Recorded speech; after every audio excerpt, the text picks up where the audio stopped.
ஆண்டவராகிய இயேசு கிறிஸ்துவின் நாமத்திலே உங்களை வாழ்த்துகிறேன். நம்முடைய பிதாவாகிய தேவனாலும் கர்த்தராகிய இயேசு கிறிஸ்துவினாலும் உங்களுக்கு கிருபையும் சமாதானமும் பெருக கடவது. அநேக மாதங்களுக்கு பின்பு உங்களோடு கூட ஐக்கியப்படவும், ஆண்டவருடைய வார்த்தையை உங்களோடு கூட சேர்ந்து படித்து கொள்ளவும் ஆண்டவர் தந்த அந்த வாய்ப்பிற்காக ஆண்டவருக்கு நன்றி செலுத்துகிறேன். இந்த வாய்ப்பை மறுபடியும் தந்த அருமையான சகோதரன் ஜாஷுவாவுக்கு என்னுடைய நன்றியை நான் தெரிவித்துக் கொள்கிறேன். ஒருவேளை ஸ்கிரீன்ல பார்க்கும் பொழுது பல மாதங்களுக்கு முன்பு காணப்பட்ட அதே பெயர்களை பார்க்க முடிகிறது.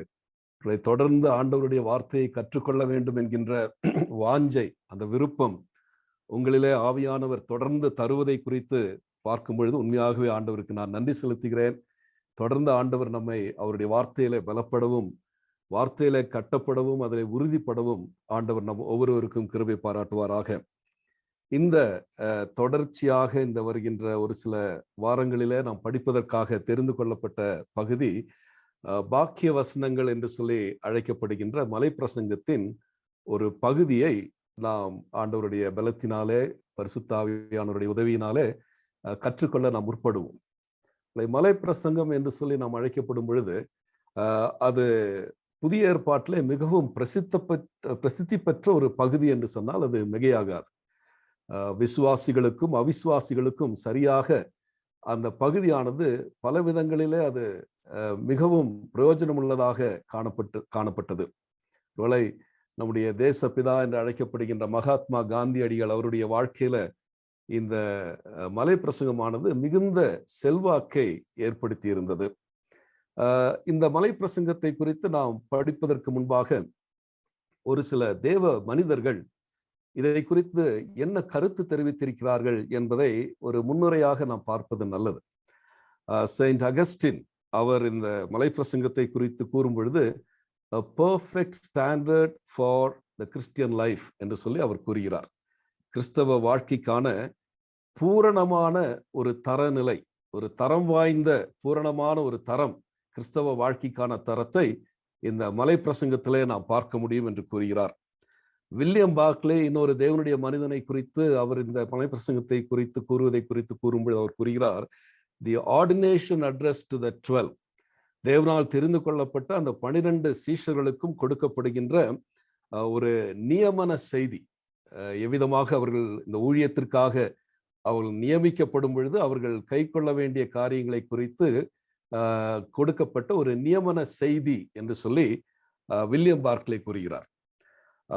ஆர்டி பிரான்சிஸ் என்கின்ற ஒரு வேத வியாக்கியானர் இதை குறித்து கூறும்பொழுது கூறுகிறார், த டிஸ்கோர்ஸ் ஆஃப் டிசைபிள்ஷிப், சீஷத்துவத்திற்கான ஒரு சொற்பொழிவு, it is not a general code of ethics, ஒருவேளை பொதுவான ஒரு ஒழுக்க கோட்பாடு அல்ல இது, but specific demands of heaven, பரலோகத்தினுடைய குறிப்பிட்ட கோரிக்கைகள் நிறைந்த போதனைகள் இந்த மலைப்பிரசங்கம் என்று சொல்லி அவர் கூறுகிறார். Anglican bishop J C. ராயில் அவர் தன்னுடைய வியாக்கியானத்திலே அவர் எழுதும் பொழுது கூறுகிறார், let us learn how entirely contrary are the principles of Christ to the principles of the world. இந்த உலகத்தினுடைய கோட்பாடுகளுக்கும் கிறிஸ்துவனுடைய கோட்பாடுகளுக்கும் இருக்கக்கூடிய ஒரு முரண்பாட்டை இந்த மலைப்பிரசங்கத்திலே நாம் பார்க்க முடிகிறது. they are almost diametrically opposed, அது மிகவும் முற்றிலுமாக ஒன்றுக்கொன்று எதிர்மறையானது. The very characters which the Lord praises, the world despises. தேவனாகிய கர்த்தர் பாராட்டுகின்ற, இல்லையென்றால் மேன்மையாக கருதுகின்ற அந்த காரியங்கள் இந்த உலகத்தினால வெறுக்கப்படுகின்ற ஒன்று என்று சொல்லி பிஷப் ஆர்.சி. ராயில் என்பவர் அதை குறித்து எழுதுகிறார். ஒரு சில புதிய ஏற்பாட்டு வல்லுநர்கள் அவர்கள் என்ன கூறுகிறார்கள், இந்த மத்தேயு சுவிசேஷம் 5வது அதிகாரத்திலிருந்து 7வது அதிகாரம் வரைக்குமான இந்த மலைப்பிரசங்கமானது ஆண்டவராகிய இயேசு கிறிஸ்து பல சூழ்நிலைகளில பல இடங்களில அவர் கூறினதை இவர் தொகுத்து ஒரு பகுதியாக எழுதியிருக்கிறார் என்று சொல்லி ஒரு சில புதிய ஏற்பாட்டு இறையாளர்கள் கூறுகிறார்கள். அது எப்படியாக இருந்தாலும் ஒருவேளை நாம் கற்றுக்கொள்வதற்கும் நாம் புரிந்து கொள்வதற்கும் நம்முடைய ஆவிக்குரிய வாழ்க்கையை வளப்பம் நிறைந்த ஒன்றாக மாற்றுவதற்கும் பரிசுத்த ஆவியானவராலே ஏவப்பட்டு அப்போ மத்தேயு இந்த 3 அதிகாரங்களையும் எழுதியிருக்கிறார் என்று சொல்லி நாம் திட்டவட்டமாக நம்புகிறோம். ஒருவேளை இதே பகுதியை லூக்கா எழுதின சுவிசேஷத்துல நாம் வாசிக்கலாம். லூக்கா எழுதின சுவிசேஷம் 6வது அதிகாரத்துல 20வது வசனத்திலிருந்து 7வது அதிகாரம் முதல் வசனம் வரைக்குமாக இந்த மத்தேயு எழுதின இந்த பகுதியை, மலைப்பிரசங்கத்தின் பகுதியின் ஒரு பகுதியை அங்கே நாம் வாசிக்க முடியும். ஒருவேளை அது மலைப்பிரசங்கம் என்று சொல்லி நாம் அதை எடுத்துக்கொள்ள முடியாது. எவ்விதமாக இதை கூறுகிறேன் என்று சொன்னால், ஒருவேளை உங்களுடைய வேத புத்தகத்தை லூக்கா எழுதின சுவிசேஷம் 6வது அதிகாரத்துக்கு நீங்கள் திருப்பி வைத்துக் கொள்வீர்களானால், அங்கே 12வது வசனத்துல நாம் வாசிக்கிறோம், அவர் ஒரு மலையின் மீது ஜெபிப்பதற்காக ஏறினார் என்று சொல்லி நாம் அங்கே 12வது வசனத்துல வாசிக்கிறோம். அங்கே இரவு முழுவதும் அவர் ஜெபித்து 13வது வசனத்துல அவர் சீஷர்களை தன்னிடத்துல அழைத்து அதிலே 12 பேரை தன்னோடு கூட இருக்கவும் தன்னோடு கூட ஊழியம் செய்யும்படியாக தெரிந்து கொண்டார் என்று சொல்லி 13வது வசனத்துல வாசிக்கிறோம். 14லிருந்து 16 வரைக்குமான வசனங்களிலே அந்த சீஷர்களுடைய பெயர்களை லூக்கா பட்டியலிடுவதை நாம் பார்க்க முடியும். 17வது வசனம் மிக முக்கியமான வசனம். 17வது வசனத்துல என்ன வாசிக்கிறோம்? பின்பு அவர் அவர்களுடனே கூட இறங்கி, அந்த மலையின் மேல் இருந்து அவர் இறங்கி சமனான ஒரு இடத்தில் வந்தார். 20வது வசனம், அப்பொழுது அவர் தம்முடைய சீஷர்களை நோக்கி பார்த்து, தரித்திரர்களாகிய நீங்கள் பாக்கியவான்கள், ஏனென்றால் பரலோக ராஜ்யம் உங்களுடையது என்று சொல்லி அவர் கூறுகிறார். அப்படியானால் இந்த லூக்கா எழுதின சுவிசேஷத்திலே அவர் கூறுகின்ற இந்த செய்தி, இந்த பிரசங்கம் ஒரு சமவெளியிலே செய்யப்பட்ட ஒரு பிரசங்கம். அப்படியானால் இதை சமவெளி பிரசங்கம் என்று சொல்லிதான் நாம் அழைக்க வேண்டும். It is not the sermon on the mount, but it is the sermon on the plains. சமவெளி பிரசங்கம் என்று சொல்லிதான் நாம் அதை எடுத்துக்கொள்ள முடியும். ஆக இந்த மத்தேயு எழுதின சுவிசேஷத்துல அவர் கூறின இந்த சுவிசேஷம், அந்த போதனையானது மலை பிரசங்கம் என்கின்ற அந்த அந்த அந்த பகுதியிலே நாம் அதை காண முடியும். அப்போ இதை படிப்பதற்கு முன்பாக இதனுடைய சூழலை நாம் அறிந்து கொள்வது மிக முக்கியம். மத்தேயு 4வது அதிகாரத்தின் 12வது வசனத்திலிருந்து நாம் அதனுடைய பின்னணியத்தை, இல்லை என்றால் the context under which the sermon on the mount was preached, we should know. அதுல 4வது அதிகாரத்தின் 12வது வசனத்துல, யோவான் காவலில் வைக்கப்பட்டான் என்று இயேசு கேள்விப்பட்டு கலிலேயாவுக்கு போய் அங்கிருந்து கப்பர்நகூமிலே வந்து வாசம் பண்ணுகிறார். அதற்கு பின்பு 17வது வசனத்துல வாசிக்கிறோம், அது முதல் இயேசு மனம் திரும்புங்கள், பரலோக ராஜ்யம் சமீபத்திருக்கிறது என்று பிரசங்கம் பண்ண தொடங்கினார் என்று சொல்லி வாசிக்கிறோம். 2 முக்கியமான காரியங்களை இங்கே நாம் பார்க்க வேண்டும். ஒன்று, அது முதல் என்று சொல்லி அங்கே பார்க்கும் பொழுது, யோவான் சிறைச்சாலையிலே அடைக்கப்பட்டான் என்ற அந்த தருணத்திலிருந்துதான் ஆண்டவராகிய இயேசு கிறிஸ்து தன்னுடைய பொதுவான ஊழியத்தை ஆரம்பிப்பதற்கு அவர் அங்கே குறியிடுகிறார். யோவான் சிறையிலே காவலிலே அடைக்கப்பட்டு விட்டான், இனிமேல் இந்த ஊழியத்தை ஆண்டவராகிய இயேசு கிறிஸ்து செய்ய ஆரம்பிக்கின்றார். 2வது, அந்த செய்தி, மனம் திரும்புங்கள், பரலோக ராஜ்யம் சமீபத்திருக்கிறது என்ற செய்தியானது மத்தேயு 3வது அதிகாரத்தின் முதல் 2 வசனங்களிலே யோவான் பிரசங்கித்த அதே செய்தியை இயேசு கிறிஸ்துவானவர் தொடர்ச்சியாக, யோவானுடைய செய்தியின் தொடர்ச்சியாக இந்த செய்தியை, இந்த பிரசங்கத்தை அவர் செய்வதை நாம் பார்க்கிறோம். ஏன் இந்த பின்னணியம் முக்கியம் என்று சொன்னால், இந்த மலை பிரசங்கம் என்பது பரலோக ராஜ்யத்தோடு கூட சம்பந்தப்பட்ட ஒன்று. பரலோக ராஜ்யத்தின் பிரஜைகளாக, இல்லை என்றால் அதனுடைய குடிகளாக இருக்கின்ற தேவனுடைய பிள்ளைகள் எவ்விதமாக அவர்கள் நடக்க வேண்டும், அவர்களிலே காணப்பட வேண்டிய பரலோகத்தின் மதிப்பீடுகள், இவைகளெல்லாம் அந்த மனிதனுக்கும் பரலோகத்திற்கும் சம்பந்தமில்லை என்று சொன்னால் அவைகளை அவன் கை கொள்ள முடியாது. ஆகவே இந்த மனம் திரும்புங்கள், பரலோக ராஜ்யம் சமீபத்திருக்கிறது என்ற அந்த செய்தி இந்த மலை பிரசங்கத்தின் அடிப்படை என்று நாம் புரிந்து கொள்ள வேண்டும். அப்போ மனம் திரும்பாதபடி ஒரு மனிதன் பரலோக ராஜ்யத்திற்குள் பிரவேசிக்க முடியாது.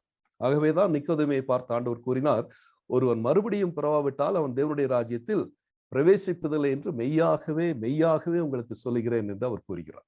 அப்படியானால் ஒரு மனிதன் மனம் திரும்ப வேண்டும். மனம் திரும்புதல் என்றால் தன்னுடைய முழுமையான, தன்னுடைய மனம் முழுமையாய் மாற்றப்பட வேண்டும். தன்னை குறித்த எண்ணம் மாற்றப்பட வேண்டும். கடவுளை குறித்த அவனுடைய எண்ணம் மாற்றப்பட வேண்டும். தான் தேவனுக்கும் தனக்கும் எந்த விதமான தொடர்பும் இல்லை என்பதும், தேவனிலிருந்து அவன் பிரிக்கப்பட்டிருக்கிறான் என்பதை அவன் உணர்ந்து அந்த தேவனிடத்திற்கு அவன் திரும்புவதற்கு தேவன் செய்து முடித்த அந்த ரட்சிப்பின் திட்டத்திலே அவனுக்கு நம்பிக்கை அவசியம்.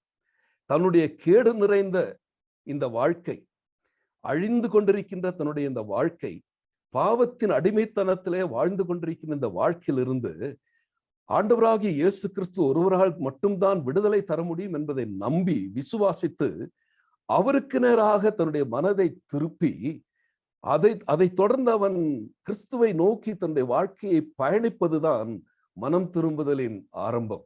ஒரு தேவனுடைய மனிதன் இவ்விதமாக கூறினார், it is God's goodness and not man's badness that must lead one to repentance.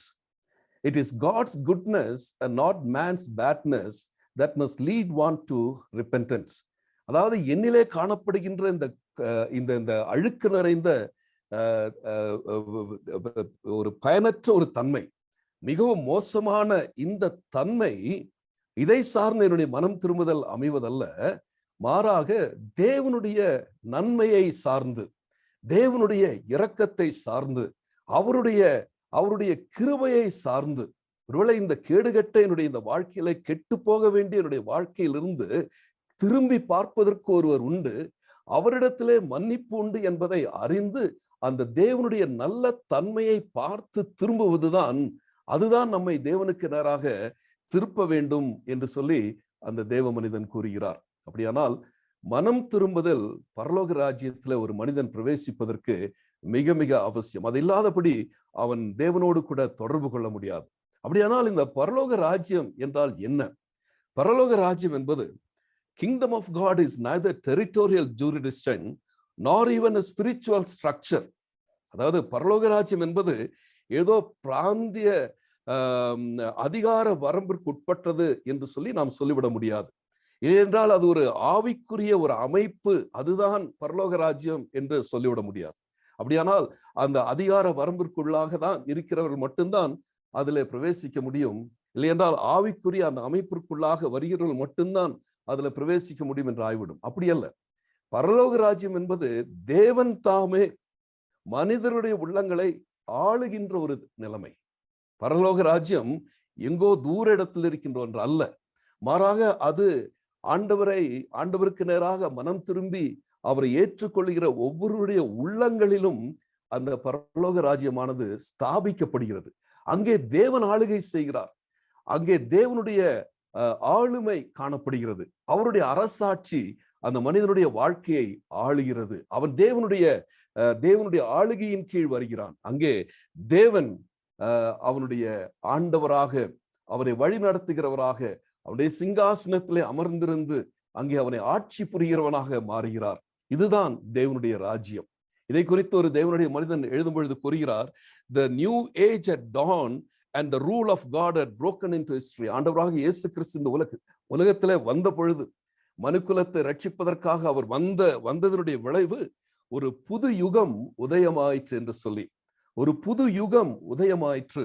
அங்கே சரித்திரத்தில் தேவனுடைய ஆளுகையின் ஆரம்பத்தை நாம் பார்க்க முடிகிறது என்று சொல்லி, தனிப்பட்ட ஒரு மனிதனுடைய வாழ்க்கையை பொறுத்த மட்டும் அவனுடைய வாழ்க்கையில ஒரு புதிய யுகத்தை, ஒரு புதிய உலகத்தை அவன் காண முடிகிறது. அங்கே தேவனுடைய ஆளுகை ஆரம்பிக்கப்படுகிறது.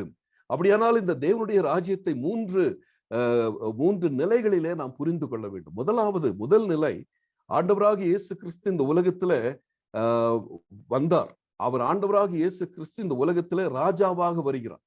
அவர் இரட்சகராக இந்த உலகத்திலே வரும் பொழுதே அவரை ஏற்றுக்கொள்கிற உள்ளங்களிலே ஆளுகை புரிகிற ராஜாவாக அவர் வரப்போகிறார் என்பதை தீர்க்கதரிசிகள் முன்னறிந்திருந்தார்கள். மேசியாவாக அவர் வருகிறார் என்று சொல்லி அவிதமாக அவர் வந்து அந்த ராஜ்யத்தை நிலைநாட்டினது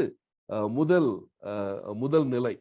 இரண்டாவது நிலை, அவிதமாக வந்த இயேசு கிறிஸ்துவை தனிப்பட்ட ஒரு மனிதன் தன்னுடைய வாழ்க்கையில ஏற்றுக்கொள்கிறானே, ஏற்றுக்கொண்ட பின்பு அந்த ராஜ்யத்தினுடைய மதிப்பீடுகளினாலே அவன் ஆளுகை செய்யப்படுகிறானே, அதன் விளைவாக இந்த உலகம் தேவனுடைய ராஜ்யத்தை கண்டுகொள்ள முடிகிறதே, அது இரண்டாவது நிலை. அதிலே நம்முடைய பொறுப்பு உண்டு. மூன்றாவது நிலை, இந்த நித்திய ராஜ்யத்திற்குள்ளாக நித்தியமாய் சேர்த்து கொள்ளும்படியாக ஆண்டவர் திரும்ப வந்து அந்த ராஜ்யத்திற்குள்ளாக அப்பழுக்கற்ற அந்த ராஜ்யத்திற்குள்ளாய் நித்திய காலமாய் பாவமில்லாத அந்த ராஜ்யத்திற்குள்ளாய் வாழ்வதற்காக அவர் வருவது மூன்றாவது நிலை. இப்படியாக இந்த மூன்று நிலைகளில் நாம் தேவனுடைய ராஜ்யத்தை நாம் புரிந்து கொள்ள வேண்டும். இப்போ இந்த 5வது அதிகாரத்துல நாம் வரும் பொழுது ஒரு காரியத்தை நாம் புரிந்து கொள்ள வேண்டும். இந்த மலை பிரசங்கத்தை குறித்து நாம் புரிந்து கொள்ள வேண்டிய ஒரு முக்கியமான காரியம், தேவனுடைய ராஜ்யத்திற்குள் பிரவேசிப்பதற்கு ஒரு மனிதன் கை கொள்ள வேண்டிய நெறிமுறைகள் இல்லை என்றால் அறிவுரைகள் இந்த இந்த இந்த மலை பிரசங்கத்திலே கொடுக்கப்பட்டுள்ளது என்று நாம் நம்புவோமே ஆனால் நாம் தவறான ஒரு முடிவிற்கு வந்து விடுவோம். ஒரு மனிதன் தேவனுடைய ராஜ்யத்திற்கு பிரவேசிப்பதற்கான போதனைகள் அல்ல, மாறாக தேவனுடைய ராஜ்யத்திற்குள்ளா இருக்கிற ஒருவனுடைய வாழ்க்கையில காணப்படுகின்ற நெறிமுறைகளை குறித்து தான் அங்கு நாம் படிக்க முடியும். ஆகவே இது ஆண்டவருடைய ராஜ்யத்தின் பிள்ளைகளுடைய வாழ்க்கை நெறிமுறையை தான் இந்த மலை பிரசங்கத்துல நாம் பார்க்க முடியும். அப்போ ஆண்டவருடைய இந்த மலை பிரசங்கத்துல குறிப்பாக இந்த பியாட்டிடியூட்ஸ் என்று அழைக்கிறோமே, இந்த பாக்கிய வசனங்களுக்கு செல்வதற்கு முன்பாக கென்ட் ஹியூஜ் என்கின்ற ஒரு தேவனுடைய மனிதன் தன்னுடைய விளக்க உரையில ஒரு பகுதியை எழுதுகிறார். அதை நான் வாசிக்க விரும்புகிறேன். என்ன கூறுகிறார்? தேவனுடைய ராஜ்யத்தையும் நித்திய ஜீவனையும் பொறுத்த மட்டில நாம் சரியாக எங்கே நிற்கிறோம் என்பதை மலை பிரசங்கம் நமக்கு காண்பிக்கிறது. It shows us where we exactly stand in relation to the kingdom and eternal life. தொடர்ந்து கூறுகிறார், நாம் தேவனுடைய வார்த்தைக்கு முன்பாக வெளிப்படுத்தப்படும் பொழுது நாம் உண்மையாகவே விசுவாசிகள் தானா என்பதை அறிந்து கொள்வதோடு, விசுவாசிகள் என்றால் எந்த அளவிற்கு நம் வாழ்வில் அந்த நம்பகத்தன்மை இருக்கிறது என்பதையும் இந்த மலை பிரசங்கத்திலே நாம் காண்கிறோம் என்று சொல்லி, as we expose ourselves to the x-rays of Christ's words, we see whether we truly are believers, and if believers, the degree of authenticity of our lives. இதை இந்த மலை பிரசங்கத்திலே நாம் கற்றுக்கொள்ள முடியும். தொடர்ந்து அவர் கூறுகிறார், no other section of scripture makes us face ourselves like the Sermon on the Mount. மற்ற மலை பிரசங்கத்தை போல வேற எந்த வேத பகுதியும் நம்மை நாமே அறிந்து கொள்ளும்படியாக நமக்கு பேருதவியாக இருக்க முடியாது என்று சொல்லி, இப்படிப்பட்ட மிகவும் ஒரு ஐஸ்வர்யம் நிறைந்த ஒரு போதனையை தான் ஆண்டவர் நம்முடைய வேத புத்தகத்துல அவர் குறித்து வைத்திருக்கிறார். ஆகவே இப்பொழுது 5வது அதிகாரத்திற்கு நாம் வரும் பொழுது 1வது வசனத்துல அவர் திரளான ஜனங்களை கண்டு மலையின் மேல் ஏறினார் என்று சொல்லி வாசிக்கிறோம். ஒருவேளை ஆண்டவராகிய இயேசு கிறிஸ்துவானவர் அவர் மனதுருகுகிற தேவன். வேதத்தின் சுவிசேஷத்தின் பல பகுதிகளை நாம் வாசிக்கும் பொழுதெல்லாம் அவருடைய மனதுருக்கத்தை குறித்து நாம் வாசிக்க முடியும். எப்பொழுதெல்லாம் அவர் திரளான ஜனங்களை காண்கிறாரோ அப்பொழுதெல்லாம் அவருடைய உள்ளம் உருகுகின்ற ஒரு நிலைமை, மனதுருக்கம் நிறைந்த தேவன். அந்த மனதுருக்கத்தின் நிமித்தமாக அவர் மலையின் மேல் ஏறுகிறார். எந்த மலை என்று சொல்லி அங்கே எழுதப்படவில்லை. ஆகவே அதை குறித்து நாம் வியாக்கியானம் செய்ய வேண்டிய அவசியமும் இல்லை. அவ்விதமாக அவர் ஏறினார். ஏறி யாரிடத்திலே அவர் பிரசங்கம் பண்ணினார் என்று சொல்லி நாம் பார்க்கும் பொழுது சீஷர்களை நோக்கி அவர் பிரசங்கித்தார் என்று சொல்லி நாம் வாசிக்கிறோம். ஒருவேளை அவர் தெரிந்து கொண்ட அந்த 12 சீஷர்கள், அதோடு கூட இருந்த மற்ற சீஷர்கள் மாத்திரமல்ல, அந்த திரளான ஜனங்களும் இதை கேட்டுக்கொள்ள வேண்டும் என்பதற்காக அவர் இந்த பிரசங்கத்தை ஏறெடுத்தார். ஆனால் முக்கியமாக சீஷர்கள் இந்த வசனங்களை கேட்க வேண்டும், இந்த வசனங்களை அறிந்து கொள்ள வேண்டும் என்று சொல்லி அவர் பிரசங்கிக்கின்றார். காரணம், இந்த சீஷர்கள் தான் இந்த சுவிசேஷத்தின் மகத்துவத்தை மற்றவர்களுக்கு விளக்கி கூற முடியும். சீஷர்கள் தான் இந்த வசனத்தின் அடிப்படையில வாழ்ந்து கொள்ள முடியும். இந்த சீஷர்கள் தான் இந்த போதனையை பின்பற்ற முடியும். ஏனென்றால் அவர்கள் தேவனுடைய பிரசன்னத்திலே இருக்கிறவர்கள். ஆகவே சீஷர்களுக்காக விசேஷமாக கொடுக்கப்பட்ட ஒரு பிரசங்கம் இந்த மலை பிரசங்கம். அப்படியானால் ஆண்டவராகிய இயேசு கிறிஸ்துவை ஏற்றுக்கொண்டோம் என்று கூறுகிறோமே, நாம் அவருடைய சீஷர்கள். நாம் ஒவ்வொருவருமே ஆண்டவருடைய சீஷர்களாக வாழ அழைக்கப்பட்டிருக்கிறோம். ஏதோ நான் கிறிஸ்தவள் என்றோ, இல்லை என்றால் ஏதோ எனக்கு பெரிய பொறுப்புகள் இருக்கிறது என்று சொல்லி அவிதமாக வாழ்வது அல்ல கிறிஸ்தவம். இல்லை என்றால் ஏதோ தலைமை பொறுப்பை பெற்றிருக்கிறேன், நான் ஒரு தலைவன், இல்லை என்றால் ஒரு தலைவி என்று அவிதமாக வாழ்வதல்ல கிறிஸ்தவம். மாறாக கிறிஸ்தவம் என்பது சீஷத்துவம். ஆண்டவரை பின்பற்றுகின்ற, அவரை நோக்கி தன்னையே வெறுத்து ஆண்டவருடைய சிலுவையை எடுத்துக்கொண்டு அனுதினமும் நானும் நீங்களும் அவரை பின்பற்றுகிறவர்களாக வாழவில்லை என்று சொன்னால் நம்முடைய கிறிஸ்தவத்துல நாம் வாழ வேண்டிய அநேக காரியங்களை நாம் இழந்து விடுவோம், அதிலே அர்த்தமற்ற ஒரு வாழ்க்கையை வாழ்ந்து விடுவோம் என்பதில் எந்த விதமான சந்தேகமும் இல்லை. ஆகவே அவர் சீஷர்களை நோக்கி இந்த போதனைகளை போதிக்கின்றார் என்று சொன்னால், இந்த பரலோக ராஜ்யத்தின் ராஜாவை என்னுடைய உள்ளத்துல ஏற்றுக்கொள்ளாத வரைக்கும் இந்த மலை பிரசங்கத்துல அந்த மலை பிரசங்கத்தை நான் பின்பற்ற முடியாது. இந்த மலை பிரசங்கம் என்னிலே எந்த ஒரு தாக்கத்தையும் ஏற்படுத்தாது. ஏனென்றால் அந்த உறவு அவசியம். ராஜா குடிமகன் என்கின்ற, ராஜா பிரஜை என்கின்ற அந்த உறவு இல்லாதபடி ஆண்டவருடைய போதனையை நானும் நீங்களும் பின்பற்ற முடியாது. அது மாத்திரமல்ல, இந்த மலை பிரசங்கத்தை படித்த ஒரு மனிதன் படிப்பதற்கு முன்பாக எவ்விதமாக இருந்தானோ அவ்விதமாக இருக்க முடியாது. அவனுடைய உள்ளத்திலே ஒரு பெரிய மாற்றம் ஏற்படும். ஏனென்றால் அவன் ராஜ்யத்தின் மதிப்பீடுகளை தனக்குள்ளாக வைத்து இந்த உலகத்திலே வாழ்கின்றபடினாலே அவன் வித்தியாசமானவனாக காணப்படுவான். ஆகவே அப்படிப்பட்ட அந்த பிரசங்கத்தை தான் ஆண்டவராகிய இயேசு கிறிஸ்து போதித்தார். இதுல இன்னொரு வார்த்தை, அவர் உட்கார்ந்து கொண்டு போதித்தார் என்று சொல்லி நாம் வாசிக்கின்றோம். பொதுவாக அந்நாட்களில யூத ரபிகள் உட்கார்ந்து கொண்டு போதிப்பது முக்கியத்துவம் வாய்ந்தது. மிக முக்கியமான ஒரு செய்தியை அவர்கள் கூற வேண்டும் என்று சொன்னால் அவர்கள் உட்கார்ந்து போதிப்பார்கள். ஒருவேளை அங்கே அவர்கள் அங்குமிங்குமாக நடந்து ஒரு சில காரியங்களை கூறுவார்கள், ஆனால் அது அந்த அளவிற்கு முக்கியத்துவம் வாய்ந்தது அல்ல. ஆனால் ஒரு ரபி உட்கார்ந்து கொண்டு போதிக்கின்றார் என்று சொன்னால் அது மிக முக்கியத்துவம் வாய்ந்த ஒரு போதனை என்று சொல்லி நாம் அறிந்து கொள்ள வேண்டும். இயேசு கிறிஸ்துவானவரும் அவ்விதமாக உட்கார்ந்து இந்த போதனையை போதித்தார். மத்தேயு 13:2, 24:3 இந்த வசனங்களிலும் ஆண்டவராகிய இயேசு கிறிஸ்து உட்கார்ந்து போதிப்பதை நாம் பார்க்க முடியும். இன்னொரு வார்த்தை, அவர் தன்னுடைய வாயை திறந்து பேசினார், உபதேசித்தார் என்று சொல்லி நாம் பார்க்கிறோம். இவைகளெல்லாம் ஏதோ வெறுமனே எழுதப்பட்ட வார்த்தைகள் அல்ல, ஏதோ நாம் அப்படியே படித்து போய்விடுகிறோம். ஆனால் இவைகள் எல்லாவற்றுக்கும் ஒரு அர்த்தம் உண்டு. அங்கே தன் வாயை திறந்து போதித்தார் என்று சொல்லும் பொழுது நாம் பொதுவாக அது ஒரு ஒரு ஒரு ஒரு நல்ல ஒரு வார்த்தையினுடைய ஒரு அழகு என்று சொல்லி ஒருவேளை நாம் நினைக்க முடியும். ஆனால் அது அவ்விதமாக அல்ல, அதிலும் அர்த்தம் உண்டு. வில்லியம் பார்க்லே என்கின்ற தேவனுடைய மனிதன் தன்னுடைய வியாக்கியான புத்தகத்தில் அவர் எழுதும் பொழுது கூறுகிறார், the phrase he opened his mouth is not simply a decorative roundabout way of saying. மிக ஒரு அழகான ஒரு வார்த்தையை எழுதுவதற்காக இப்படியாக அவர் அங்கே எழுதப்பட்டிருக்கிறது என்று சொல்லி அல்ல, மாறாக அவர் கூறுகிறார், in Greek the phrase has a double significance.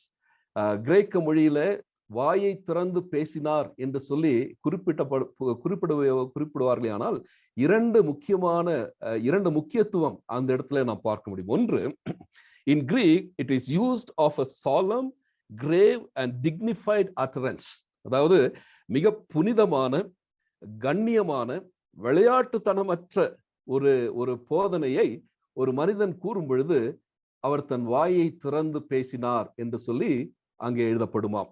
இரண்டாவது, it is used when a person really opens his heart and fully pour out his mind.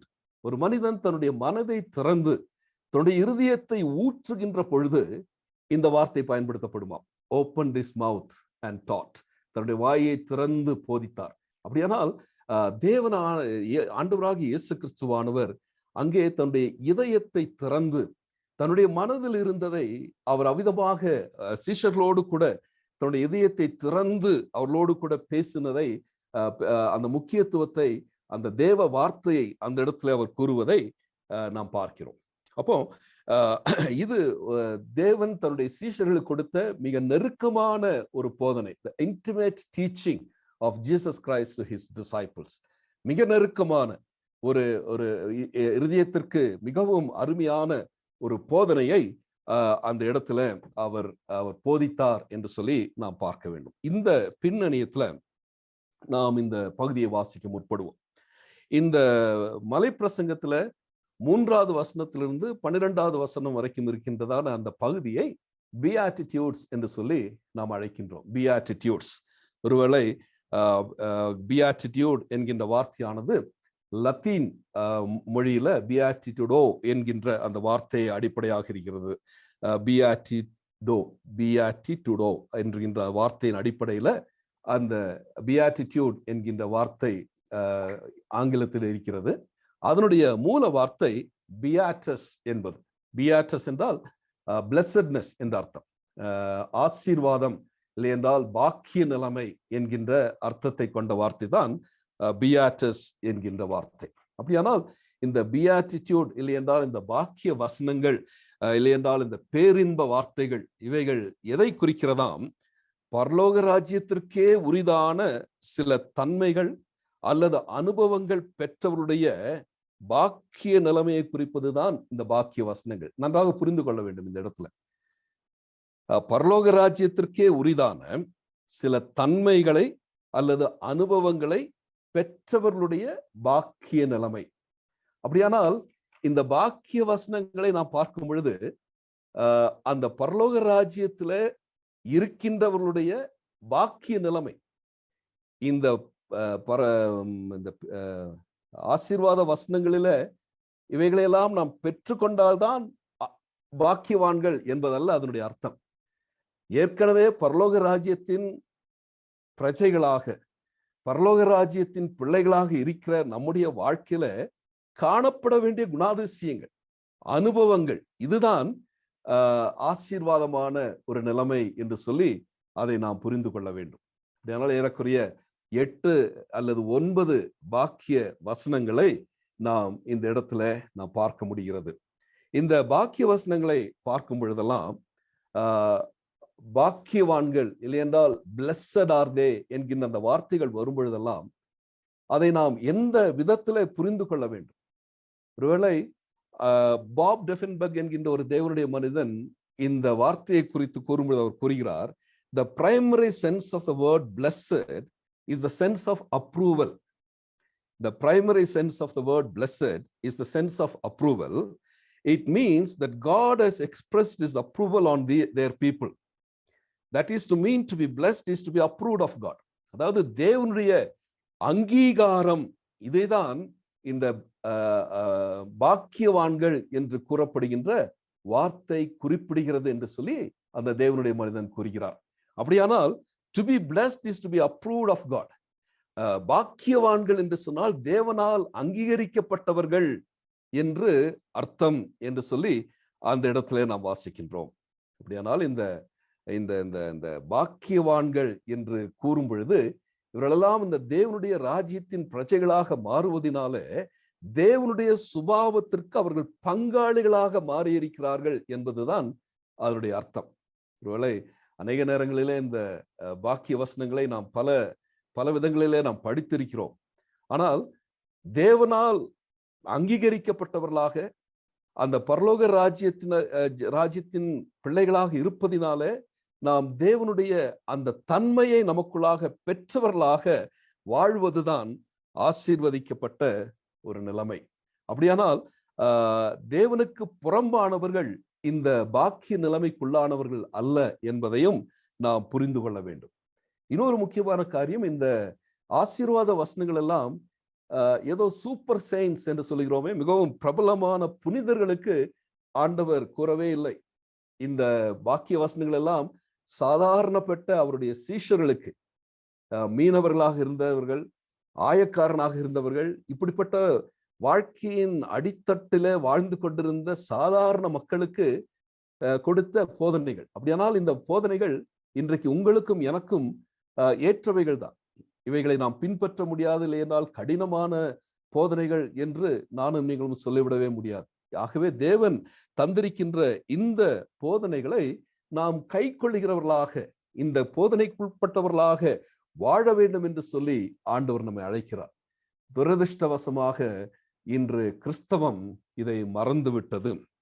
துரதிருஷ்டவசமாக இந்த கிறிஸ்தவம் இன்று இந்த இந்த தேவனுடைய ராஜ்யத்திற்கேற்ற மதிப்பீடுகளிலே வாழ தவறிவிட்டதினால் இன்று கிறிஸ்தவம் வளராதபடி குன்றி கிடக்கின்றது.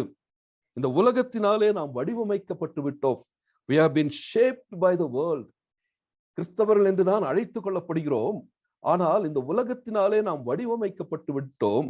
அதே நேரத்துல we have been molded into the world. இந்த உலகத்திற்குள்ளாக நம் உலகத்தின் அச்சிற்குள்ளாக வார்க்கப்பட்டவர்களாக மாறிவிட்டோம். ஆகவேதான் இன்று ஆண்டவருடைய வார்த்தையை, ஆண்டவருடைய வல்லமையை இன்று அதிகமாக நம்மால் மற்றவர்களுக்கு காண்பிக்க முடியாத ஒரு நிலைமை உலகம் நம்மை ஆட்கொள்ள ஆரம்பித்து விட்டது. கிங்டம் வேல்யூஸ், பரலோக ராஜ்யத்தின் மதிப்பீடுகளை இழந்தவர்களாக, we have been governed by the worldly values, உலகத்தினுடைய மதிப்பீடுகளினாலே நாம் ஆட்கொள்ளப்பட்டவர்களாக வாழ்ந்து கொண்டிருப்பதினால்தான் இன்று இந்த சுவிசேஷத்தினுடைய தாக்கம் இன்று நம்முடைய சமுதாயத்திற்கு கொடுக்க முடியாதவர்களாக வாழ்ந்து கொண்டிருக்கின்றோம். ஆகவே இதை குறித்து நாம் கவனம் உள்ளவர்களாக இருக்க வேண்டும். ஆண்டவருடைய சீஷர்கள் என்று சொல்லி அழைக்க விரும்புகிறவர்களாகிய நாம் இந்த மலை பிரசங்கத்திலே ஆண்டவர் கூறுகின்ற அந்த போதனையின்படி நம்முடைய வாழ்வு அமையுமே ஆனால் ஒருவேளை அநேகருக்கு அது பிரயோஜனம் உள்ளதாக காணப்படும். இந்த பாக்கிய வசனங்களை நாம் பார்க்கும் பொழுது ஒரு நிகழ்கால பரிமாணத்தையும் எதிர்கால பரிமாணத்தையும் இந்த பாக்கிய வசனங்களிலே நாம் பார்க்க முடியும். மூன்றாவது வசனத்திலே ஆவியில் எளிமை உள்ளவர்கள் பாக்கியவான்கள், பரலோக ராஜ்யம் அவர்களுடையது. 10வது வசனத்துல நீதி நிமித்தம் துன்பப்படுகிறவர்கள் பாக்கியவான்கள், பரலோக ராஜ்யம் அவர்களுடையது. இது ஒரு நிகழ்கால பரிமாணத்தை காண்பிக்கிறது. பரலோக ராஜ்யத்தை அவர்கள் பெற்றுக்கொள்வார்கள் என்று அங்கு கூறாதபடி அவர்களுடையதுதான் பரலோக ராஜ்யம். அப்படியானால் இந்த நிகழ்கால பரிமாணத்தை அங்கே பார்க்கிறோம். ஆனால் மற்ற வசனங்களில 4வது வசனத்திலிருந்து 9வது வசனத்துல எதிர்கால பரிமாணத்தை நாம் பார்க்க முடியும். ஃபியூச்சர் டைமென்ஷன் என வாசிக்கிறோம். அவர்கள் ஆறுதல் அடைவார்கள், பூமியை சுதந்திரித்துக் கொள்வார்கள், அவர்கள் திருப்தி அடைவார்கள், இரக்கம் பெறுவார்கள். இதெல்லாம் எதிர்கால பரிமாணத்தை காண்பிக்கிறதாக இருக்கின்றது. இப்பொழுது நாம் முதலாவது அந்த பாக்கிய வசனத்திற்குள்ளாக நாம் வருவோம். ஆவியில் எளிமை உள்ளவர்கள் பாக்கியவான்கள், அவர்கள் பரலோக ராஜ்யம் அவர்களுடையது. Blessed are the poor in the spirit, theirs is the kingdom of God. ஆவியில் எளிமையானவர்கள். ஆவியானவர் இந்த வார்த்தையை இந்த வேத புத்தகத்துல அவர் குறித்து வைக்கும் பொழுது எல்லா விதமான பாக்கிய வசனங்களினுடைய அஸ்திபாரம் இல்லை என்றால் அடித்தளம் இந்த ஆவியில் காணப்படுகின்ற எளிமை என்பதை அவர் குறித்து வைத்திருக்கின்றார்.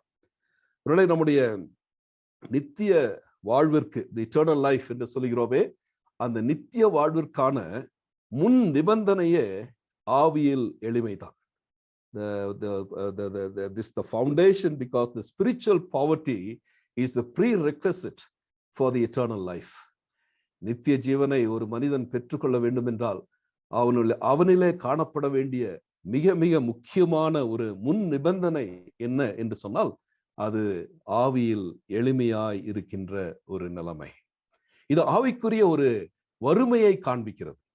ஒரு சிலர் லூக்கா எழுதின சுவிசேஷத்தில் காணப்படுகின்ற அந்த 6வது அதிகாரத்தின் 20வது வசனத்தின் அடிப்படையில இது உலக பிரகாரமான ஒரு தரித்திரத்தை குறித்துதான் ஆண்டவர் கூறுகிறார் என்கின்ற ஒரு போதனையை போதிக்கிறவர்களாக இருக்கிறார்கள். அங்கே என்ன வாசிக்கிறோம்? தரித்திரராகிய நீங்கள் பாக்கியவான்கள், பரலோக ராஜ்யம், தேவனுடைய ராஜ்யம் உங்களுடையது என்று சொல்லி அங்கே அவர் குறிப்பிடுகிறார். அப்படியானால் தரித்திரம் என்று சொன்னால் இந்த உலக பிரகாரமான தரித்திரம் என்று சொன்னால் உண்பதற்கேற்ற உணவில்லாதபடி, உடுப்பதற்கேற்ற உடை இல்லாதபடி, தங்குவதற்கேற்ற இடம் இல்லாதபடி, பணம் இல்லாதபடி தரித்திரத்துல வாழுகின்ற ஒரு நிலைமை. அப்படிப்பட்ட தரித்திரர்கள் தான் பரலோக ராஜ்யத்துக்கு சொந்தக்காரர்கள் என்று சொன்னால் ஒருவேளை நாம் ஏழைகளுக்கு உதவி செய்யவே முடியாது. உதவியற்றவர்களுக்கு உதவி செய்ய நாம் முற்பட முடியாது. ஒருவேளை உணவில்லாதவர்களாக இருக்கிறார்கள், அவர்களுக்கு நாம் உணவு கொடுக்க முடியாது. இல்லை என்றால் பலவிதமான தேவை நிறைந்தவர்களாக இருக்கிறார்கள், அவர்களை தேவைகளை நாம் சந்திக்க முடியாது. ஏனென்றால் அவர் தரித்திரர்கள், அவர்கள் பரலோக ராஜ்யத்திற்கு சொந்தக்காரர்கள் என்று சொல்லி நாம் விட்டுவிட முடியும். இல்லை என்றால் ஆண்டவராக இயேசு கிறிஸ்துவானவர் கூறின, நான் பசியா இருந்தேன், நீங்கள் என்னுடைய பசி ஆற்றினீர்கள், நான் தாகமா இருந்தேன், என்னுடைய தாகத்தை தீர்த்தீர்கள், நான் வியாதியஸ்தனாயிருந்தேன், என்னை பார்க்க வந்தீர்கள், சிறைச்சாலையில் இருந்தேன், என்னை பார்க்க வந்தீர்கள், இவைகளெல்லாம் பொய்யாக மாறிவிடும். அப்படியானால் கல்லூரிகளோ இல்லை என்றால் பாடசாலைகளோ மருத்துவமனைகளோ அநாதை இல்லங்களோ அவசியமே இல்லாமல் போய்விடும். தரித்திரர்கள் பாக்கியவான்கள், பரலோக ராஜ்யம் அவருடையது என்று சொன்னால் அதை நாம் ஏற்றுக்கொள்ள முடியாது. ஆகவே இங்கே ஆவிக்குரிய தரித்திரத்தை குறித்துதான் இந்த பாக்கிய வசனத்துல நாம் வாசிக்கின்றோம். அப்படியானால் இந்த ஆவிக்குரிய வறுமை என்றால் என்ன? இதை எவ்விதமாக நாம் புரிந்து கொள்ள வேண்டும்? ஆவிக்குரிய வறுமை என்று சொல்லும் பொழுது ஒரு மனிதன் தன்னுடைய பாவ தன்மையை குறித்து உணர்த்துவிக்கப்பட்டு அதை குறித்து உண்மையாகவே உணர்ந்து இந்த பாவ தன்மையிலிருந்து நான் விடுதலை அடைய வேண்டும் என்கின்ற அவனுக்குள்ளாக ஏற்படுகின்ற அந்த உணர்வு, இது ஆவிக்குரிய வறுமையை காண்பிக்கும். அது மாத்திரமல்ல, தன்னுடைய அவலமான பரிதாபகரமான ஒரு நிலை, பாவத்தின் நிமித்தமாக அவன் வாழ்ந்து வருகின்ற இந்த நிலைமையை குறித்த அந்த உணர்வு ஆவியிலே எளிமையை குறித்து காண்பிக்கிறது. அதே நேரத்தில் அவன் ஆவிக்குரிய விதத்துல அவன் ஒரு திவாலாக, the spiritual bankruptcy என்று சொல்கிறோமே, அப்படிப்பட்ட அந்த நிலைமையில ஒரு மனிதன் காணப்படும் பொழுது, அதை குறித்து அவன் உணர்ந்து கொள்ளும் பொழுது, அது அவன் ஆவியிலே எளிமை உள்ளவனா இருக்கிறான் என்பதனுடைய அர்த்தம். அதே நேரத்துல இந்த தன்னுடைய வாழ்க்கையில தன்னுடைய நீதியெல்லாம் எந்த விதத்திலும் பயனுள்ளவைகள் அல்ல, அவைகளெல்லாம் அழுக்கான கந்தைகள். தன்னுடைய அந்த அந்த அநீதி மாற்றப்படுவதற்கு என்ன செய்ய வேண்டும் என்கின்ற அந்த ஏக்கம் அவனுக்குள்ளாக காணப்படுவது ஆவியிலே எளிமையான ஒரு நிலைமை. அதே நேரத்துல தேவனிடத்திலிருந்து எந்த ஒரு நன்மையும் பெற்றுக்கொள்வதற்கு நான் பாத்திரன் அல்ல என்று சொல்லி அவன் உணர்ந்து கொள்ளுகின்ற அந்த உணர்வு, அது ஆவியிலே அவன் எளிமையா இருக்கிறான் என்பதற்கான ஒரு அறிகுறி. ஏனென்றால் மனிதன் அடிப்படையாகவே அவனுக்குள்ளாக ஒரு வெறுமை காணப்படுகிறது, அவனுக்குள்ளாக ஒரு தேவை காணப்படுகிறது, அவனுக்குள்ளாக ஒரு குற்ற உணர்வு காணப்படுகிறது. அவன் உதவியற்றவனாய் தன்னுடைய ஆவிக்குரிய நிலைமையில தேவனுக்கும் அவனுக்கும் எந்த தொடர்பும் இல்லாதபடி நிராகரிக்கப்பட்டவனாய், கைவிடப்பட்டவனாய் அவன் காணப்படுகிறான் என்கின்ற அந்த நிலைமையை ஒரு மனிதன் உணரும் பொழுது அவனிலே ஆவிக்குரிய எளிமையை நாம் காண முடியும். இதைதான் லூக்கா எழுதின சுவிசேஷம் 18வது அதிகாரத்துல அந்த 9வது வசனத்திலிருந்து 14வது வசனம் வரைக்குமான அந்த பகுதியிலே ஆண்டவர் கூறுகின்ற அந்த அருமையான ஒரு காரியம். பரிசேயன் அங்கே ஆண்டவருடைய ஆலயத்துல ஜெபிக்க வருகிறான். எவ்விதமாக அந்த மனிதன் வருகிறான்? தேவனுடைய சமூகத்துல அவன் மற்றவர்களோடு கூட தன்னை ஒப்பிட்டு பார்த்து அவனுக்குள்ளாக இருக்கின்ற அந்த பெருமை, ஆவிக்குரிய விதத்துல நான் மற்றவர்களை காட்டிலும் உயர்ந்தவனாக இருக்கிறேன், பரிகாரரை போல அல்ல, அநியாயக்காரரை போலல்ல, விபச்சாரக்காரரை போலல்ல, இந்த ஆயக்காரரை போலும் அல்ல, நான் பரிசுத்தவான், நான் நீதிமான் என்கின்ற அந்த உள்ளத்திலே காணப்படுகின்ற மேட்டிமை. அது மாத்திரமல்ல, அவன் தேவனுக்கு முன்பாக பெருமை பாராட்டுகிறவனாய் காணப்படுகிறான். நான் வாரத்திலே 2 முறை நான் உபவாசிக்கிறேன், என்னுடைய சம்பாத்தியத்தில் நான் எல்லாம் தசம பாகம் செலுத்துகிறேன். இவ்விதமாக அந்த மனிதனுடைய ஜெபம் அங்கே ஏறெடுக்கப்படுவதை நாம் பார்க்கிறோம். ஆனால் ஆயக்காரனை குறித்து ஆண்டவர் கூறும் பொழுதோ, அவன் தன்னுடைய கண்களையும் வானத்திற்கு நேராக ஏறெடுக்க முற்படாமல் தன்னுடைய மார்பை அடித்தவனாக அவன் கூறுகிறான், தேவனே, பாவியாகி என் மேல் கிருபையாயிரும். அதுதான் அந்த மனிதனுடைய ஜெபம், உருக்கமான ஜெபம். வார்த்தைகள் அதிகமாக இல்லை, அங்கே வார்த்தை ஜாலங்கள் இல்லை.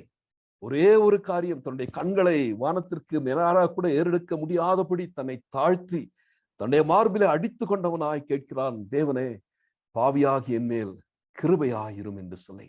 அவன் புரிந்து கொண்டான், தன்னுடைய எல்லா விதமான பிரச்சனைகளுக்கும் காரணம் தன்னுடைய இருதயத்தில் காணப்படுகின்ற அழுக்கு என்பதை அவன் உணர்ந்து கொண்டான். ஒரு தேவனுடைய மனிதன் விதமாக கூறினார், the heart of every problem is the problem in the heart. எல்லா பிரச்சனைகளுடைய மூல காரணமும் ஒரு மனிதனுடைய உள்ளத்திலே காணப்படுகின்ற பிரச்சனை தான் என்று சொல்லி, இதை அந்த மனிதன் உணர்ந்து தேவனுக்கு முன்பாக தன்னை தாழ்த்தினான். தேவனுக்கு முன்பாக அவருடைய கிருபைக்காக அவன் மன்றாடுகிறதை அந்த இடத்துல நாம் பார்க்கிறோம். இவ்விதமாகத்தான் ஆண்டவர் ஆவியில் எளிமையுள்ளவர்களை காண்கிறார். ஆவியில் எளிமையுள்ள ஒரு மனிதன் தேவனுக்கு முன்பாக பெருமை பாராட்ட முடியாது. அவன் தேவனுக்கு முன்பாக தன்னை தாழ்த்துகிறான். ஏனென்றால் தன்னுடைய நிலைமையை அவன் உணர்ந்து கொள்கிறான். ஆகவே தான் மேத்யூ ஹென்றி என்கின்ற தேவனுடைய மனிதன் அவர் கூறும்பொழுது கூறுகிறார், humility is the very first letter in the alphabet of Christianity. கிறிஸ்தவத்தினுடைய எழுத்துகளிலே முதல் எழுத்து தாழ்மை என்பது. and we must begin low if we would build high.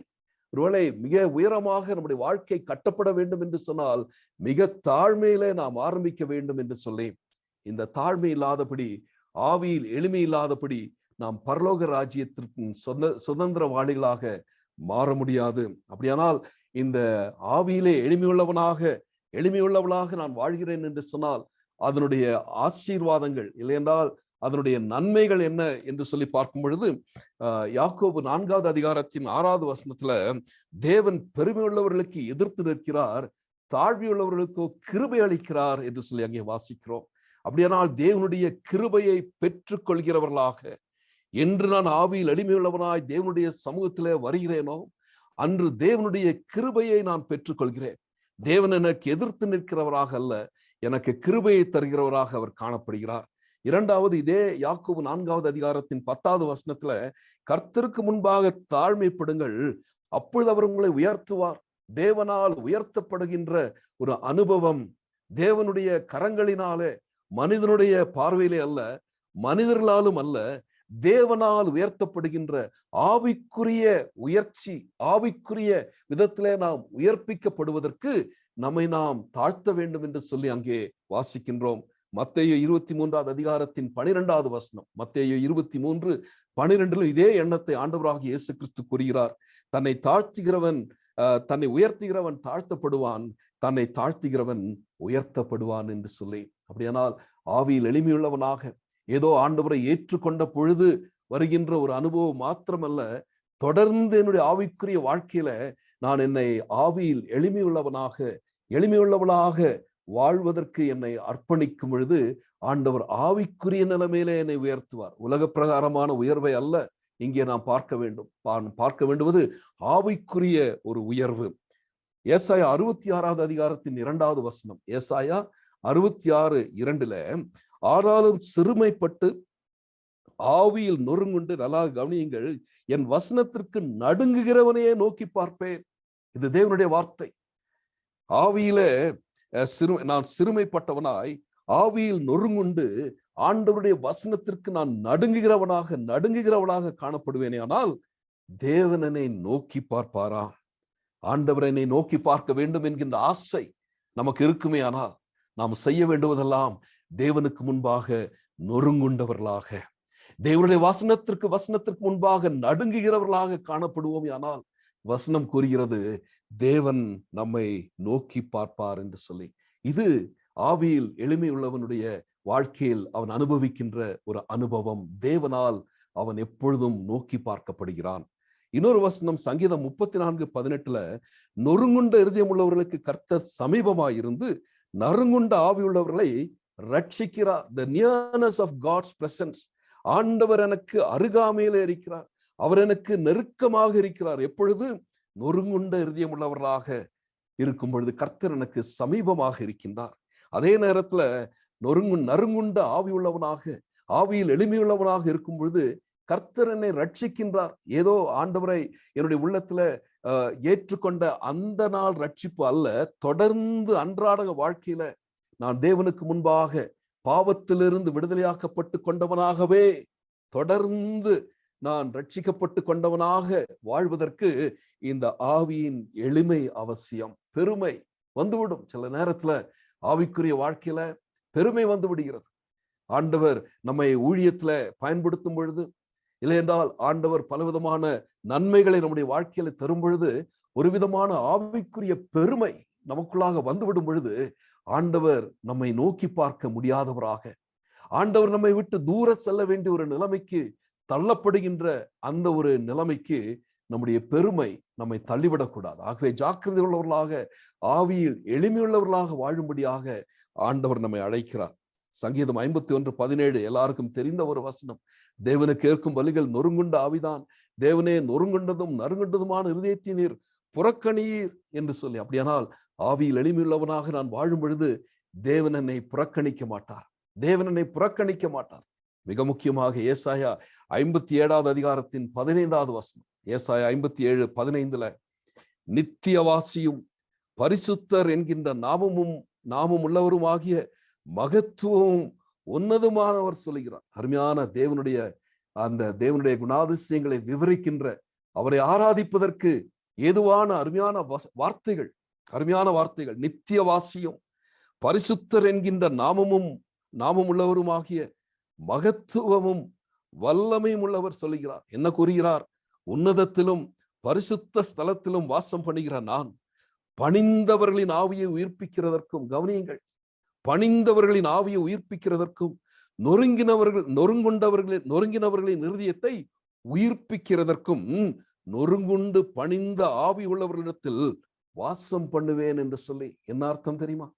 நானும் நீங்களும் ஆவியில் எளிமையுள்ளவர்களாக, நொறுங்குண்டவர்களாக இருக்கும் பொழுது ஆண்டவர் நம்மை உயிர்ப்பிக்கின்றார். God brings in revival in our hearts.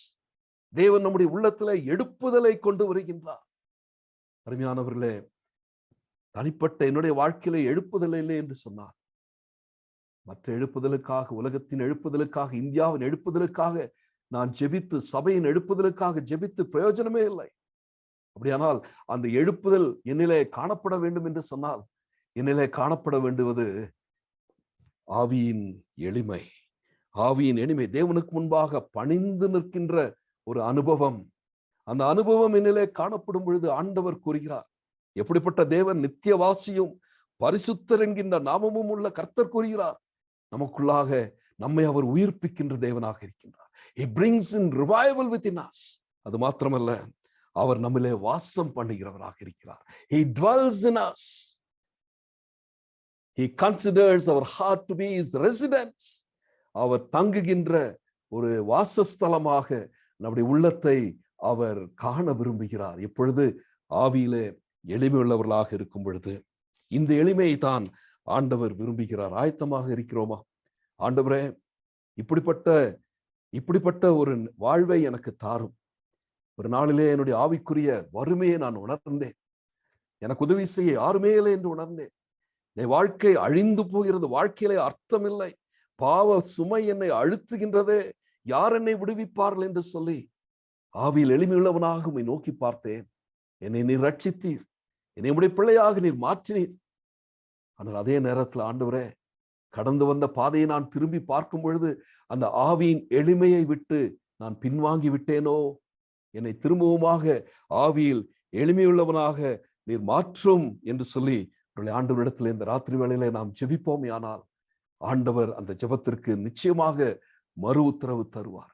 நமக்குள்ளாக அந்த எழுப்புதலை தர ஆண்டவர் ஆவலுள்ளவராக இருக்கின்றார்.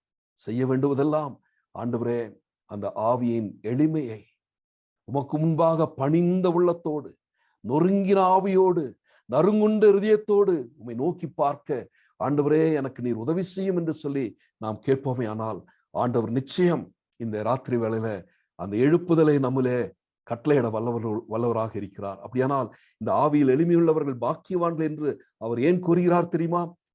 பரலோக ராஜ்யம் அவர்களுடையது. Theirs is the kingdom of God. தேவனுடைய ராஜ்யம் யாருக்கு சொந்தமாம்? ஆவியில் எளிமையாய் இருக்கிறவர்களுக்கு தான் அது சொந்தம். வேற எந்த விதமான வெளிப்படையான எந்த ஒரு காரியங்களினாலே நாம் தேவனுடைய ராஜ்யத்திற்கு சொந்தக்காரராக மாறுவதே இல்லை. வசனம் அவ்விதமாகத்தான் கூறுகிறது. பிரபலமாக வெளிப்பிரகாரமான பல காரியங்களை செய்து அப்படிப்பட்ட நிலைமையில நான் பரலோகத்திற்கு சொந்தக்காரன் என்று பெருமை பாராட்டுவதற்காக இந்த வசனம் கூறப்படவில்லை. ஆவியில் எளிமை, யாருக்குமே தெரியாதபடி எனக்குள்ளாக சம்பவிக்கின்ற ஒரு சம்பவத்திலே, ஒரு நிகழ்வினாலே நான் தேவனுடைய ராஜ்யத்தின் சொந்தக்காரனாக மாறிவிடுகிறேன். யாருக்குமே தெரியாது. என் ஆண்டவருக்கும் எனக்கு மட்டும்தான் இந்த ஆவியின் எளிமை தன்மையை நான் புரிந்து கொள்ள முடியும். அப்படியானால் அந்த பரலோக ராஜ்யம் எனக்கு சொந்தம் என்கின்ற அந்த அருமையான பாக்கிய நிலைமை இந்த ஆவியின் எளிமை நமக்கு தருகிறது. அப்படியானால் இந்த பரலோக ராஜ்யம் என்னுடையது என்று சொல்லும் பொழுது அந்த பரலோக ராஜ்யத்தின் ராஜாவின் ஆளுகைக்குள்ளாக நான் வந்து விடுகிறேன். அவர் என்னை ஆளுகின்றார், எல்லா பகுதியையும். ஏதோ அரைகுறையான பகுதிகள் அல்ல, இல்லை என்றால் தற்காலிகமாகவும் அல்ல. It's not even partial or temporary. God rules me wholly. முழுமையாக என்னை ஆட்கொள்ளும்படியாக அந்த முழு ஆளுகைக்குள்ளாக நான் வருகின்ற அந்த பாக்கிய நிலைமைக்கு ஆவியின் எளிமை அவசியமாய் காணப்படுகிறது. இந்த இந்த இந்த ஆளுகைக்குள்ளாக இந்த பரலோக ராஜ்யத்தின் என்னுடையது என்று சொல்லி நான் அறிந்து கொள்ளும் பொழுது நடைபெறுவது என்ன? ஆண்டவர் என்னுடைய உள்ளத்தின் சிங்காசனத்துல ராஜாவாக வீற்றிருந்து என்னுடைய வாழ்க்கையை அவர் ஆட்சி புரிகிறார். அவருடைய ஆளுகைக்குள்ளாக நான் வந்து விடுகிறேன். அவர் சிங்காசனத்திலே அமர்ந்திருக்கின்றார். என்னுடைய வாழ்க்கையின் அனைத்து காரியங்களும் அவருடைய திட்டத்தின்படி, அவருடைய ஆளுகையின்படி, அவருடைய விருப்பத்தின்படி எல்லாம் நடைபெறுகின்ற அருமையான ஒரு ராஜ்யத்தின் அனுபவம். அங்கே there is no conflicts of interest. கருத்து முரண்பாடற்ற ஒரு தன்மை நிறைந்த ஒரு வாழ்க்கை. நான் தேவனுடைய ராஜ்யத்தினுடைய மதிப்பீடுகளினாலே ஆளப்படுகிறேன். அங்கு உலகத்திற்கும் எனக்கும் எந்த ஒரு சம்பந்தமும் இல்லை. உலகத்தினுடைய கவர்ச்சிகளினாலே நான் கவரப்படுவதில்லை. அங்கே முழுவதுமாக தேவன் ஆண்டவராக அங்கே வீற்றிருக்கின்றார் என்று சொல்லித்தான் பார்க்க முடியும். ஆகவேதான் ஹட்சன் டெய்லர் இந்த அருமையான தேவனுடைய மனிதன் கூறுகிறார், either he is Lord of all or not Lord at all. அவர் என்னுடைய உள்ளத்தில் ஆளுகை செய்கிறார் என்று சொன்னால் இந்த உள்ளத்தை முழுமையாக அவர் ஆளுகை செய்ய வேண்டும். இல்லை என்று சொன்னால் அவர் ஆண்டவரே அல்ல. நம்முடைய ஜெபத்துல வார்த்தைக்கு வார்த்தை ஆண்டவரே என்று சொல்லுகிறோம், நல்லது. ஆனால் உண்மையாகவே உள்ளத்தின் ஆழத்திலிருந்து அதை நாம் உணர்ந்து சொல்வோமே ஆனால், ஆண்டவரே நான் உம்முடைய ஆளுகைக்குள்ளா உட்பட்டவனாக இருக்கிறேன், உம்முடைய ஆளுகைக்கு உட்பட்டவளாக வாழ்ந்து கொண்டிருக்கிறேன், உம்முடைய ஆளுகைக்கு விரோதமாக ஒன்றுமே நிலை இல்லை என்று சொல்கின்ற அந்த நிலைமைக்கு அவருக்கு முன்பாக மனத்தாழ்மையோடு ஆவியில் எளிமையுள்ளவனாக அவருக்கு முன்பாக என்னை அர்ப்பணிக்கும் பொழுது இந்த ராஜ்யத்தின் சொந்தக்காரனாக, இந்த பரலோக ராஜ்யம் என்னுடையது என்கின்ற அந்த அருமையான பாக்கிய நிலைமை நம்மளே காணப்படுமே. ராத்திரி வேளையில அவிதமாக நம்மால் கூற முடியுமா? பரலோக ராஜ்யம் அவர்களுடையது. இங்கே ஒருவேளை ஏறக்குறை 32 பேர் இதில் நாம் பங்கு பெற்றுக் கொண்டிருக்கின்றோம். 32 பேருக்கும் பரலோக ராஜ்யம் சொந்தமானது. எப்பொழுது நம் ஆவியிலே எளிமையுள்ளவர்களாக இருக்கும் பொழுது. அருமையான அந்த பாடல் வரிகள் ஞாபகத்திற்கு வருகிறது. பிளவண்ட மலையே என்கின்ற அந்த பாடலை எழுதின அந்த அருமையான தேவனுடைய மனிதன் அந்த 3வது ஸ்டான்ஸால் விதமாக அவர் கூறுகிறார், யாதுமற்ற ஏழை நான், nothing in my heart, in my hand I bring. யாதுமற்ற ஏழை நான், என்னிலே ஒன்றுமே இல்லை. பெருமை பாராட்டுவதற்கும் இல்லையென்றால் தேவனுடைய ராஜ்யத்திற்கு நான் பங்காளி என்று கூறுவதற்கும் என்னிலே ஒன்றுமே இல்லை. யாதுமற்ற ஏழை நான், நாதியற்ற நீசன் நான், helpless look to thee for grace. நாதியற்ற நீசன் நான், உம்முடைய கிருபையை மாத்திரம்தான் நான் பார்க்க வேண்டியவனாக இருக்கிறேன், ஒன்றும் என்னிலே இல்லை. நாதியற்ற நீசன் நான், helpless look to thee for grace. சிலுவை தஞ்சமே, சிலுவை தஞ்சமே, simply to the cross I cling. உம்முடைய சிலுவையிலே நான் ஒட்டி கொள்கிறேன் என்பதுதான் அர்த்தம். ஒன்றுமில்லை ஆண்டவரே, ஒன்றுமில்லை. யாதுமற்ற ஏழை நான், நாதியற்ற நீசன் நான், சிலுவை தஞ்சமே, உந்த நீதி ஆடையே. naked come to thee for dress. என்னுடைய ஆவிக்குரிய வறுமையினால நான் என்ன செய்கிறேன்? ஆடையற்றவனாக இருக்கிறேன். என்னுடைய நீதியெல்லாம் கந்தையாக கிடக்கின்றது. naked come to thee for dress. உந்த நீதி ஆடையே. தூய ஊற்றை அண்டினேன். foul like to thee, foul like to the fountain fly. எவ்வளவு ஒரு வேகத்தை அங்கே பார்க்கிறோம். there is an urgency. I fly to the fountain. அந்த ஜீவ ஊற்றை பார்த்து நான் ஓடுகிறேன், பறந்து செல்கிறேன். ஏனென்றால் எனக்கு ஆண்டவருடைய ஆசீர்வாதம் அவசியம், ஆண்டவருடைய ராஜ்யத்தின் பிரவேசனம் அவசியம். ஆகவே நான் ஓடி செல்கிறேன். தூய்மையாக்கேல் மாளுவேன், வாஷ் மீ சேவியர் ஆர் ஐ டை. எவ்வளவு அர்த்தம் நிறைந்த பாடல் வரிகள். இந்த ராத்திரி வேளையில இந்த பாடல் வரிகளும் நம்முடைய ஜெபமாக மாறுமே ஆனால் எவ்வளவு ஆசீர்வாதம். ஏதோ ஆண்டவரை ஏற்றுக்கொண்டு பல ஆண்டுகளை கழித்து விட்டேன், ஆண்டவருடைய பிள்ளையாக வாழ்ந்து கொண்டிருக்கிறேன், ஊழியத்தின் பாதையிலே சென்று கொண்டிருக்கிறேன், எல்லாம் நல்லது, எல்லாம் நல்லது. ஆனால் ஆண்டவர் அந்த பரலோக ராஜ்யம் நம்முடையது என்று சொல்லி ஒருவேளை நாம் அந்த நம்பிக்கையில கிறிஸ்தவ இந்த வாழ்க்கையில நாம் முன்னேறி செல்வதற்கு ஆவியின் எளிமை அவசியம். ஆவியின் எளிமை அவசியம். ஆவியில் எளிமையுள்ளவர்கள் பாக்கியவான்கள், பரலோக ராஜ்யம் அவர்களுடையது. இங்கே இதுல பங்கு பெற்றிருக்கிற நம் ஒவ்வொருவருக்கும் இந்த ராத்திரியில இந்த வசனம் மிக அருமையானதாக நம்முடைய உள்ளத்திற்கு வர வேண்டும். இந்த வசனம் நம்முடைய உள்ளத்திற்கு அருமையாக வருவதோடு இது நம்மை பொறுத்த மட்டும் உண்மை உள்ளதாக இருக்க வேண்டும். அப்படிப்பட்ட கிருபையை ஆண்டவர் தாமே தருவாராக. தலைகளை தாழ்த்துவோம். கிருபை மிகுந்த எங்கள் பரமபிதாவே, அருமையான இந்த இரவு வேளையில சுவாமி உடைய சமூகத்துல உடைய வார்த்தையை தியானிப்பதற்கு நீ தந்த இந்த கிருபைக்காக நாங்கள் நமக்கு நன்றி செலுத்துகிறோம். இந்த ஸ்லாக்கியத்திற்காக நாங்கள் நமக்கு நன்றி செலுத்துகிறோம். தொலைந்து போக வேண்டிய எங்களுடைய வாழ்க்கையில, கெட்டு போக வேண்டிய எங்களுடைய வாழ்க்கையில ஆண்டவரே உம்முடைய அன்பு குறுக்கிட்டதற்காக உமக்கு ஸ்தோத்திரம். இரக்கத்தில் ஐஸ்வர்யம் உள்ளவராய் எங்களிடத்துல அன்பு கூர்ந்த உம்முடைய மிகுதியான அன்பினால அக்கிரமத்திலும் பாவத்திலும் மரித்து கிடந்த எங்களை உயிர்ப்பித்து கிருபையினாலே ரட்சித்த அந்த ரட்சிப்பின் அனுபவத்திற்குள்ளாக கொண்டு வந்த உம்மை நாங்கள் வாழ்த்தி வணங்கி நிற்கிறோம். ஆண்டவரே, இந்த இரவு வேளையில ஆவியின் எளிமையை எங்களிலே நீர் தாரும் சுவாமி. பரலோக ராஜ்யத்திற்கு சொந்தக்காரிகளாக நாங்கள் தொடர்ந்து வாழ்வதற்கு எங்களிலே இந்த ஆவியின் எளிமையை ஆண்டவரே நீர் தொடர்ந்து தரும்படியாக உம்முடைய சமூகத்திலே நாங்கள் ஜெபிக்கிறோம். இதமாக ஆண்டவரே, நாங்கள் உம்முடைய கிருபையை பெற்றுக் கொள்ளும்படியாய், உம்மாலே நாங்கள் உயர்த்தப்படும்படியாக ஆண்டவரே நீர் எங்களை நோக்கி பார்க்கத்தக்கதாக சுவாமி உம்முடைய பிரசன்னம் எங்களுக்கு சமீபமாய் இருக்கும்படியாக, நீர் எங்களை புறக்கணியாமல் இருக்கும்படியாக சுவாமி, எல்லாவற்றுக்கும் மேலாக ஆண்டவரே எங்களிலே நீர் ஒரு எழுப்புதலை தரும்படியாக, எங்களிலே நீர் நிரந்தரமாக வாசம் பண்ணுகின்ற அந்த வாசம் பண்ணதுனால எங்களுக்கு கிடைக்கின்ற அந்த நெருக்கமான உறவிலே நாங்கள் முன்னேறி செல்வதற்கு ஏற்ற விதமாக இந்த ஆவியின் எளிமையை தொடர்ந்து எங்களிலே தாரும் சுவாமி. உம்முடைய ராஜ்யம் எங்களுக்குள்ளாக நிறுவப்படட்டும். உம்முடைய ராஜ்யத்தின் ஆண்டவரே மதிப்பீடுகளினாலே நாங்கள் வழிநடத்தப்படட்டும் சுவாமி. இந்த உலகம் எங்களிலே கிறிஸ்துவின் ராஜ்யத்தின் மகத்துவத்தை எங்களுடைய வாழ்க்கையின் மதிப்பீடுகளினாலே கண்டுகொள்ள நீர் உதவி செய்யும் சுவாமி. இருதயத்தின் எல்லா பகுதிகளையும் இந்த இரவுகளிலே திறந்து தருகிறோம். நீர் ஆளுகை செய்வீராக சுவாமி. யாதுமற்ற ஏழை நான், நாதியற்ற நீசன் நான், உன் சிலுவை தஞ்சமே, உந்த நீதி ஆடையே, தூய ஊற்றை அண்டினேன், தூய்மையாக்கேல் வாழுவேன். ஆகவே இந்த ராத்திரி வேளையில தலைவணங்கி இருக்கிற எங்கள் எல்லார் மீதும் ஆண்டவரே உம்முடைய கிருபையின் ஐஸ்வர்யம் பெருகட்டும். இந்த வார்த்தை தொடர்ந்து எங்களுடைய உள்ளங்களிலே கிரியை செய்யட்டும். இந்த வார்த்தையை நாங்கள் தொடர்ந்து தியானிக்க கிருபை தாரும்.